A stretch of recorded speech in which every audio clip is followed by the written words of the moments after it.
It's Time Warner Cable's local edition. I'm Brad Pomerance. Our guest is Gary Kovacic. He is a council member in Arcadia, an Arcadia native, born and bred.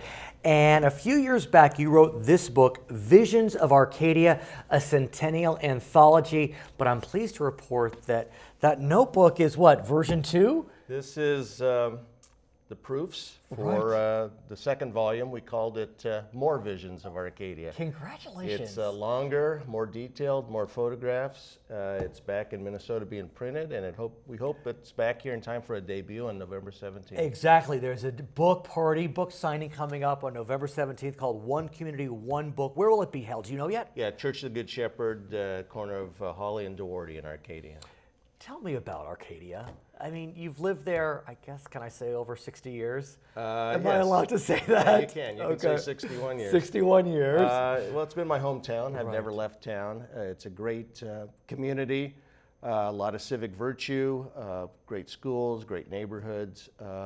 It's a community that I cherish, and I've tried to indicate that in 2 of the books I've edited. And the reason I enjoy this book, and I've seen this version before, is not only do you have beautiful photographs, but you also have some nice essays to kind of fill out, embellish the story. Well, it really is an anthology of essays. This one is 140 essays. There's 390 plus photographs. And yeah, everything from memories of living in Arcadia from the 1920s to current events and how various groups are assimilating into our current Arcadia. And I think about some highlights in Arcadia's life. Of course, World War II, some of the beautiful restaurants that may or may not be around, the windstorm very recently, of course, the Gold Line Project, very exciting.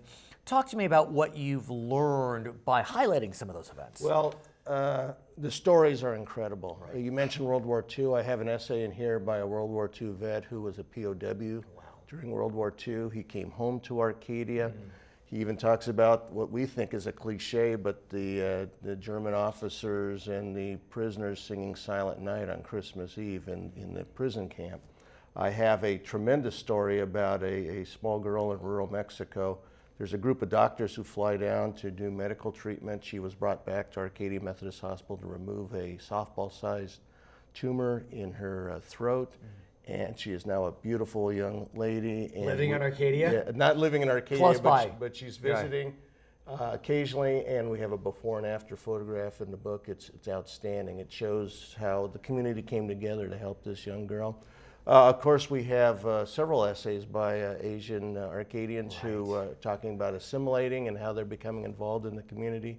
And you mentioned the restaurants. I have Din Tai Fung? Yeah, we have some great restaurants, but I have a good friend who wrote an essay about his top 10 restaurants from the 1960s that are no longer there. All gone? All gone. But you have Din Tai Fung. We do. I mean, that is one of the world-renowned restaurants. Exactly. I actually ate there in Taiwan, and you have, is it 2 of them? 2 of them. I was going to say. So tell us more about what the differences are between this book and the new version, or edition 2. Well, this one's more essays, more photographs, a lot longer. It's 200 pages longer.